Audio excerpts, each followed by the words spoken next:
जबलपुर कहाँ पर है? मध्य प्रदेश में। 17 अक्टूबर का इंसिडेंट, वही शाम के 5:30 से 6:30 बजे के बीच का। काफ़ी ट्रेंडिंग गया ये। और आप सभी ने देखा होगा कि रेलवे स्टेशन पे, जबलपुर जबलपुर रेलवे स्टेशन पे एक युवा जो है समोसा खरीदने के प्रयास में कैसे अपमानित हुआ और कैसे समोसा विक्रेता ने उसका कॉलर खींचा और उससे मजबूरन उसकी घड़ी ली, तब जाके उसे दो समोसे, दो या तीन जो भी समोसे थे उसे दिए। युवा को मजबूरन अपनी घड़ी देनी पड़ी, क्योंकि वो समोसा लेने जब गया था तो उसने पेमेंट जो है यूपीआई मोड से करने का प्रयास किया, जिसमें वो 2 बार असफल हुआ, जहां तक कि मैंने आर्टिकल में पढ़ा। विक्रेता का ये कहना था कि इस युवा ने मेरा काफ़ी टाइम कंज्यूम कर लिया था, काफ़ी देर इसने मुझसे वार्तालाप की, उसके बावजूद ये व्यक्ति बिना समोसा मुझसे लिए जा रहा था। तो इस वजह से उसने उसको ज़बरदस्ती जो है अपने 2-3 समोसे दिए और बदले में उस व्यक्ति की घड़ी, उस युवा की घड़ी अपने पास रख ली, जो कि लगभग 2000 रुपये के आसपास की बताई जा रही है। युवा को ऐसा करना पड़ा क्योंकि ट्रेन जो है खुल चुकी थी। अब सोशल मीडिया पे डिस्कशन का टॉपिक बन गया। कुछ लोग उस समोसा सेलर को सपोर्ट कर रहे हैं, तो कुछ लोग उस युवा को सपोर्ट कर रहे हैं। विभिन्न लोग और विभिन्न विचारधारा, सबने चूज कर लिया कौन सही कौन गलत। मेरा यहाँ पर सोचना थोड़ा अलग होगा। मैं यहाँ पर ना इसको सही कहता, ना मैं इसको सही कहता। हम आएंगे कि कौन सही है, उससे पहले एक कॉन्सेप्ट को समझ लें। मेरी वीडियो जो व्यक्ति, जिस व्यक्ति के पास धैर्य है वही देख पाएगा, अदरवाइज नहीं देख पाएगा। लेकिन मैं कोशिश करूंगा कि आप मुझे समझें और मेरे शब्दों को समझने का प्रयास करें। इंसिडेंट से आप वाकिफ हैं, भली भांति वाकिफ हैं, परिचित हैं। सबने उस समोसा सेलर का रिएक्शन देखा, देखा ना, कि कैसे उसने उस यूथ का कॉलर खींचा, कैसे उसे फोर्स किया वो समोसा लेने के लिए। क्या किसी ने ये जानने की कोशिश की कि उस रिएक्शन के पीछे की स्टोरी क्या होगी? किसी ने भी उस रिएक्शन के पीछे की स्टोरी क्या होगी? अक्सर सोसाइटी यही करती है। अक्सर सोसाइटी जो है आपके एक्शन से आपको जज नहीं करेगी, इंस्टेड ऑफ वो आपको आपके रिएक्शन से जज करेगी। और ये चीज़ आप जितनी कम उम्र में सीख जाएं, जितनी कम उम्र में सीख जाएं, उतना आपके लिए सही। कि सोसाइटी को एक्सेप्ट ही नहीं है, ये चीज़ एक्सेप्ट ही नहीं है कि किसी को उसके एक्शन के बिहाफ पे जज किया जाए, इंस्टेड ऑफ वो हमेशा सामने वाले की रिएक्शन के बिहाफ पे उसे जज करता है। तो इस समोसा सेलर का जो है उन्होंने रिएक्शन देखा और देखकर जज कर लिया कि ऐसा उसे नहीं करना चाहिए था, और उस पर एक्शन भी लिया गया। उस समोसा सेलर का जो लाइसेंस है वो सस्पेंड कर दिया गया। इसके अलावा उस पर कंप्लेंट भी लॉन्च कर दी गई है।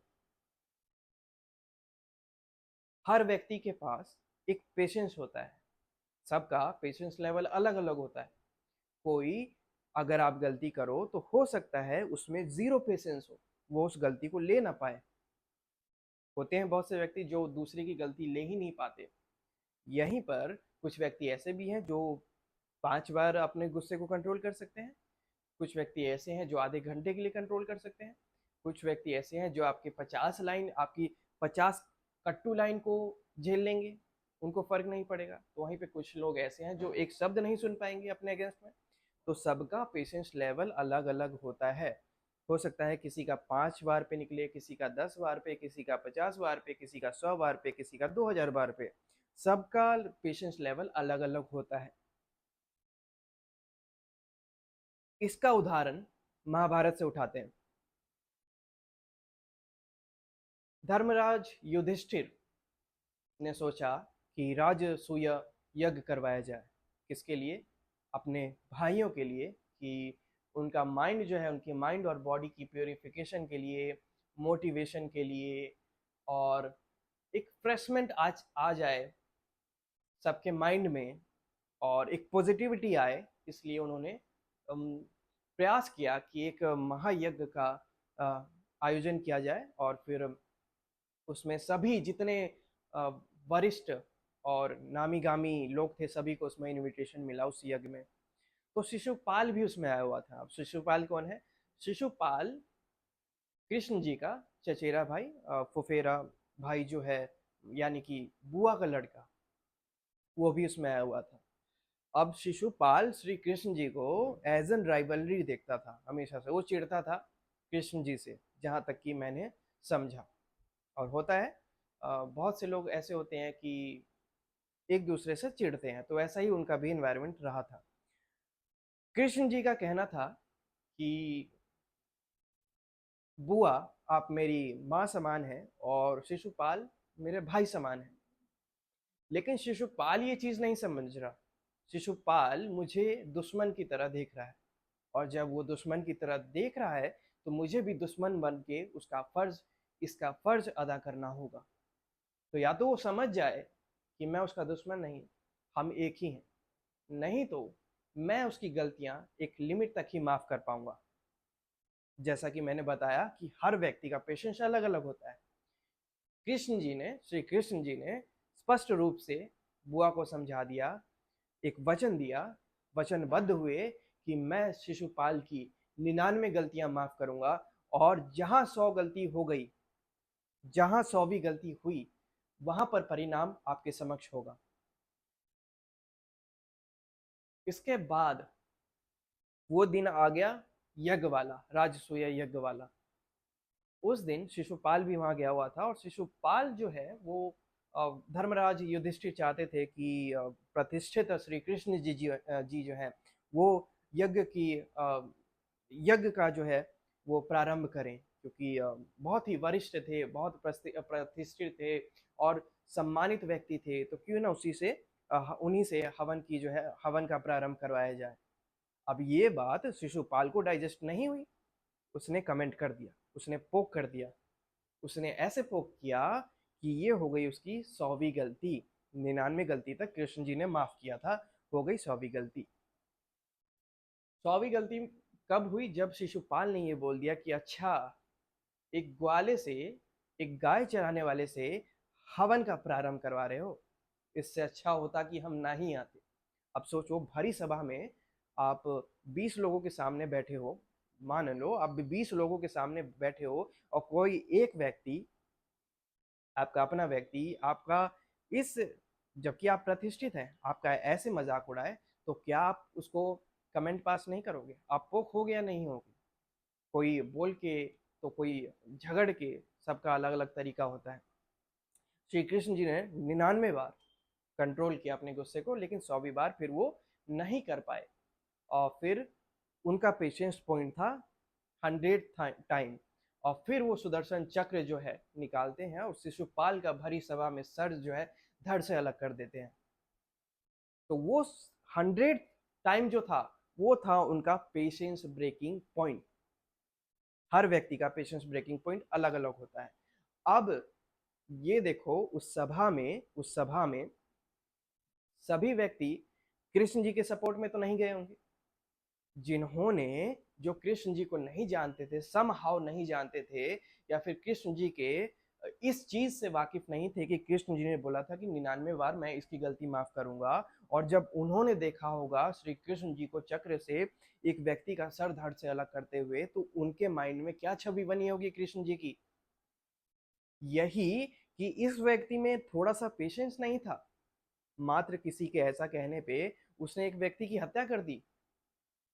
ये कैसी पर्सनैलिटी है, ये कैसा कैरेक्टर है इस व्यक्ति का, जो एक लाइन नहीं ले पाया और सब इसको आदर देते हैं? ये विचारधारा जो है, ये उन सभी व्यक्तियों की बनी होगी या नहीं बनी होगी कृष्ण जी का रिएक्शन देखने के बाद? तो जो व्यक्ति नहीं जानते थे, वो व्यक्ति हमेशा आपके रिएक्शन से आपको जज करेंगे, और वहीं पर जो व्यक्ति आपको जानते थे, वो आपको समझेंगे कि आपके पीछे की स्टोरी क्या थी और वो एक्शन किसका फल है।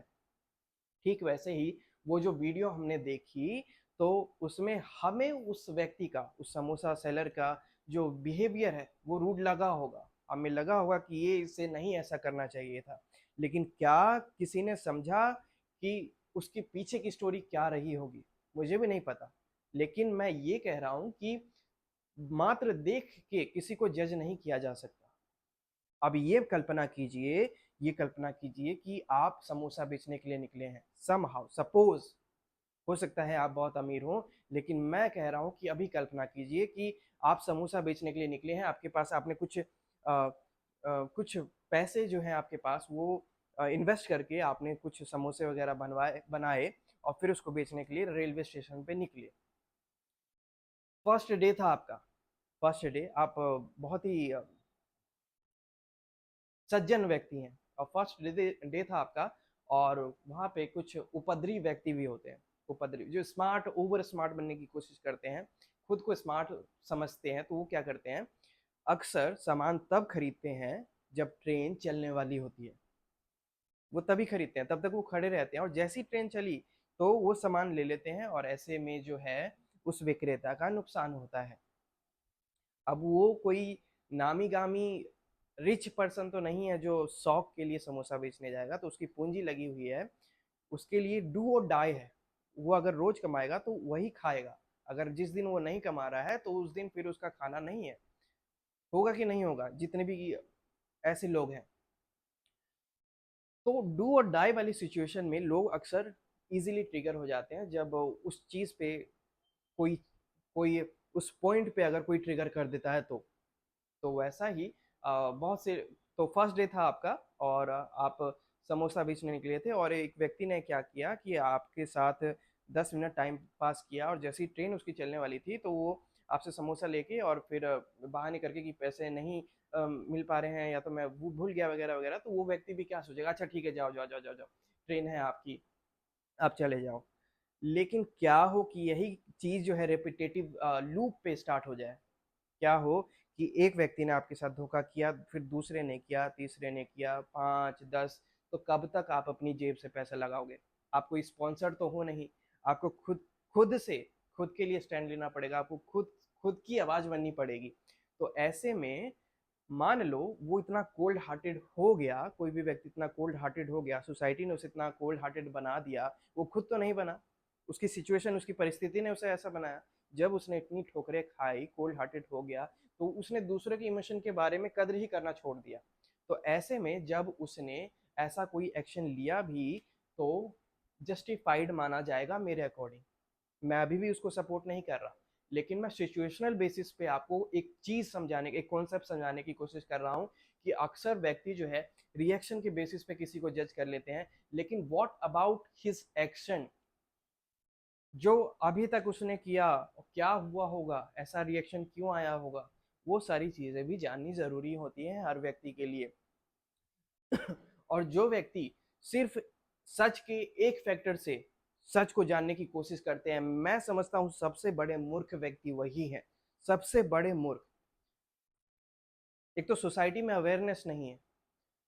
सच दो अक्षर का शब्द है, दो अक्षर का शब्द है सच। जितना छोटा शब्द है उतना ही कठिन इसे पाना है, उतना ही कठिन इसे खोजना है। सच के बहुत सारे फैक्टर्स हैं और सिर्फ एक फैक्टर से आप सच का पता कभी नहीं लगा सकते। 4 फैक्टर इस उम्र में, अभी तक 4 ही फैक्टर मैं जो है अभी तक खोज पाया हूँ सच का। इसके और भी फैक्टर्स हो सकते हैं, जो मेरे से कोई बड़ा ज्ञानी होगा वो बता पाएगा कि इस 4 के अलावा और क्या फैक्टर हैं सच के। सबसे पहला, सिर्फ देखकर सिर्फ देखकर सच जो पता लगाने की कोशिश करे वो गलत हो सकता है। सिर्फ देखकर हमें 4 फैक्टर हैं, मेरे अकॉर्डिंग 4 फैक्टर हैं, और भी ज्यादा हो सकते हैं मुझे, लेकिन अभी उनके बारे में पता नहीं है, तो मैं 4 मान के चलता हूँ। कोशिश करूंगा कि और आगे जो है पता चले। सिर्फ मैं एक चीज को देखकर अगर किसी व्यक्ति को जज करूं, सच का सोचूं कि अगर मैंने सच को खोज लिया है तो वो बहुत ही गलत होगा। उदाहरण के लिए मैं आपको समझाने की कोशिश करता हूँ 4 फैक्टर के बारे में।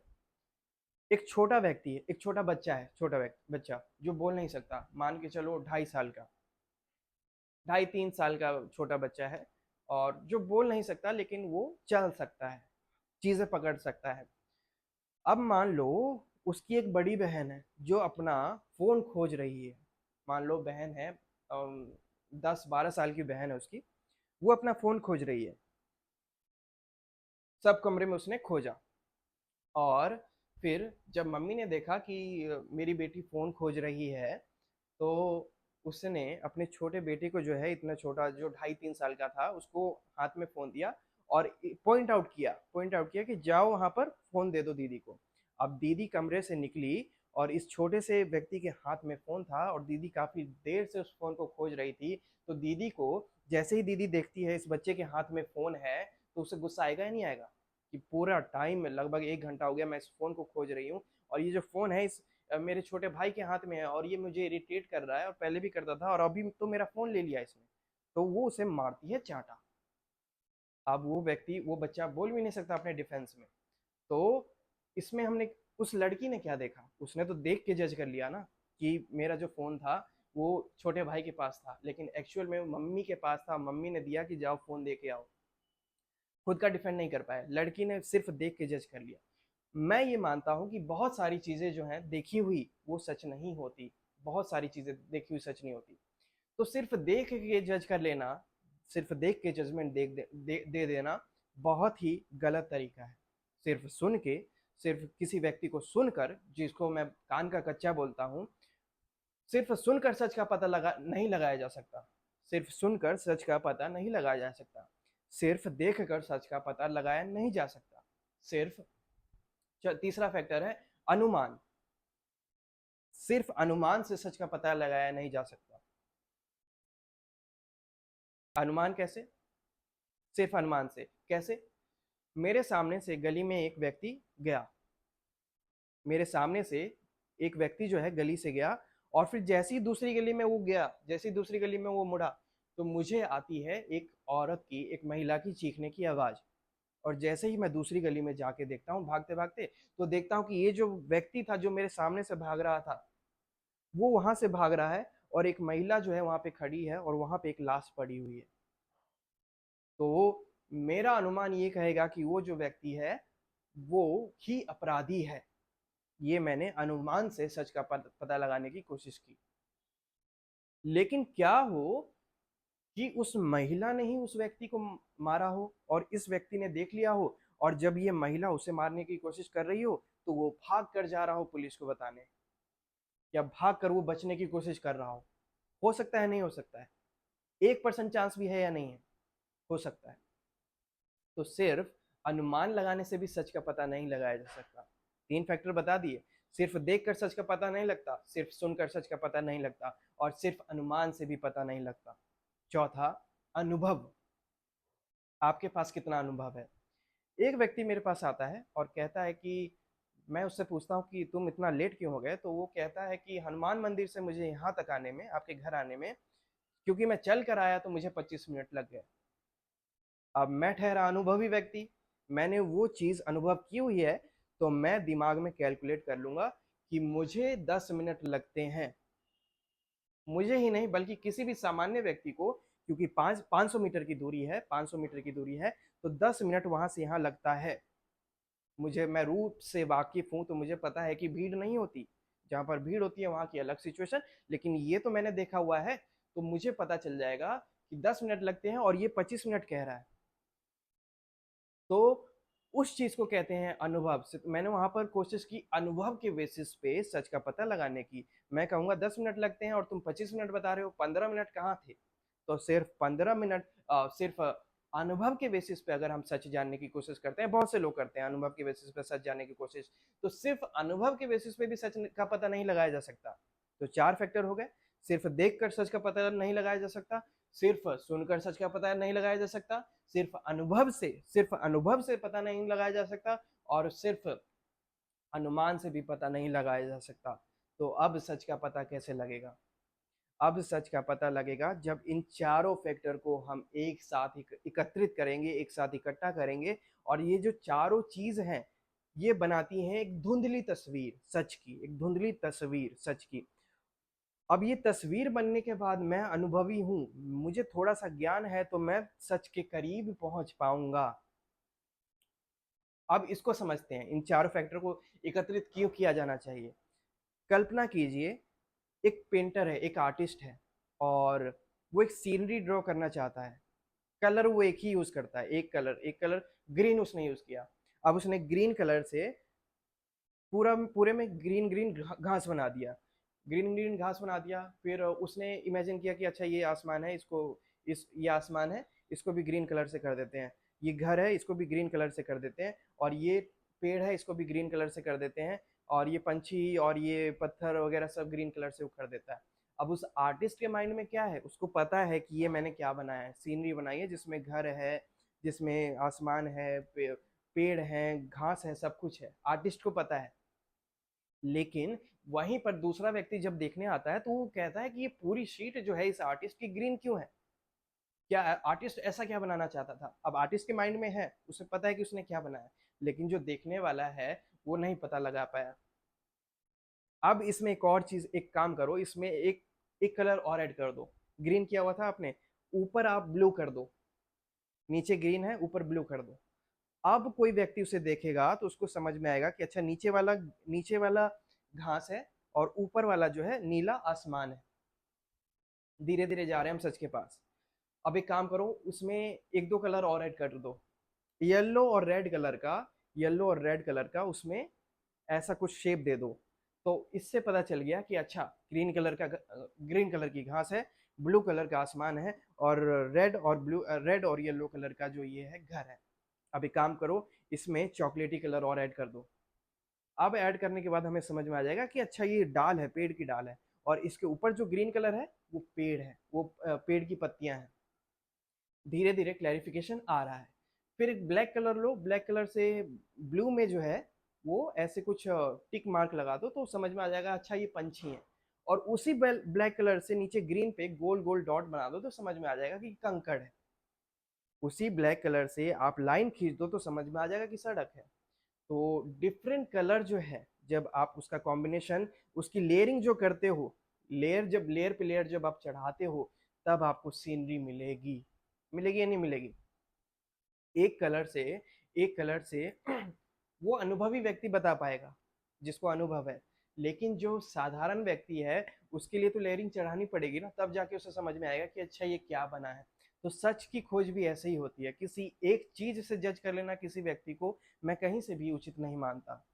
जो ज्ञानी व्यक्ति है वो उस चीज को समझते हैं, और वो हर एंगल से और हर चीज को, सच के हर फैक्टर को एक साथ रखते हैं और तब सच जानने की कोशिश करते हैं। और वो उसके बाद भी कहते हैं कि जहां तक मैं समझता हूँ, जहां तक मैं जानता हूँ, जहां तक मुझे अनुभव है, और जहां तक मैं पता लगा पा रहा हूँ। तो ये होती है एक ज्ञानी व्यक्ति की पहचान। वो कभी भी सिर्फ एक फैक्टर से किसी व्यक्ति को जज नहीं करता, सिर्फ एक फैक्टर से किसी के लिए जजमेंटल नहीं होता, सिर्फ एक फैक्टर से वो किसी के लिए जजमेंट पास नहीं करता। तो मुझे नहीं पता कि वहां पर वो समोसा विक्रेता सही था या ये युवा सही था। मुझे नहीं पता कि इन दोनों में से गलत कौन था। और जब दोनों में से कोई गलत नहीं था तो दोनों ही सही होंगे अपनी जगह पे। हो सकता है कि दोनों ही अपनी अपनी जगह पे सही हो और ये इंसिडेंटल केस हो। लेकिन इसके अलावा भी आप जब भी किसी को नेक्स्ट टाइम जज करें तो ये सारे फैक्टर्स जो हैं सबको कोलैब करके रखें। इतना ही था, और मुझे लगता है कि काफ़ी क्लैरिफिकेशन इस वीडियो से आपको मिली होगी। और मैं कोशिश करूंगा नेक्स्ट टाइम सिर्फ एक चीज़ से, सिर्फ एक फैक्टर से, सच के सिर्फ एक फैक्टर से आप सच का पता ना लगाएं, और कोशिश करें कि सभी को एक साथ मिश्रित करके तब देखा जाए। Thank you.